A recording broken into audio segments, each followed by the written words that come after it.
of the hill, but don't worry guys, we recycle that water right back to Disneyland's drinking fountains.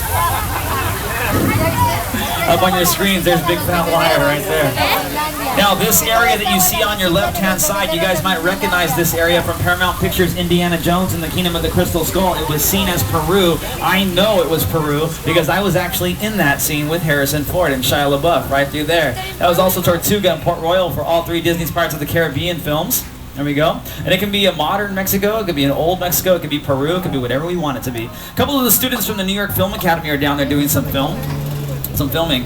Now we're going to take a little turn here because we are going to do some history for you guys, all right? Our studio was founded by Carl Laemmle on March 15th, 1915. Guess what the studio consisted of back then? Only one road, and that road is still standing. It's this road right here. This is the oldest road at Universal Studios. This is the oldest part of Universal Studios. You guys are driving down Denver Street, okay? On the right-hand side, he would set up bleachers, and he would allow the public, like you guys, to come and watch a silent film being made. They could move to the bad guys and cheer for the good guys, all for the admission price back then of 25 cents.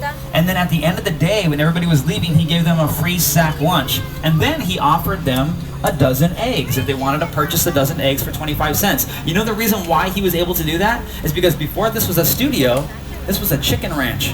So Carl Laemmle would actually run a chicken ranch and this one road as a studio back then, and this is how it all started, okay?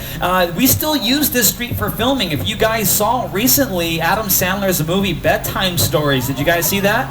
Disney's Bedtime Stories? Okay, remember the scene where the horses were blue and red?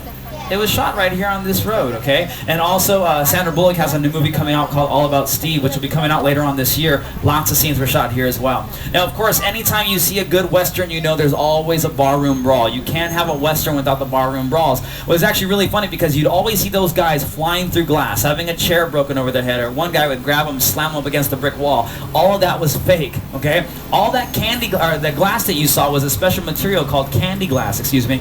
And they would also get the chairs, break them over their heads, but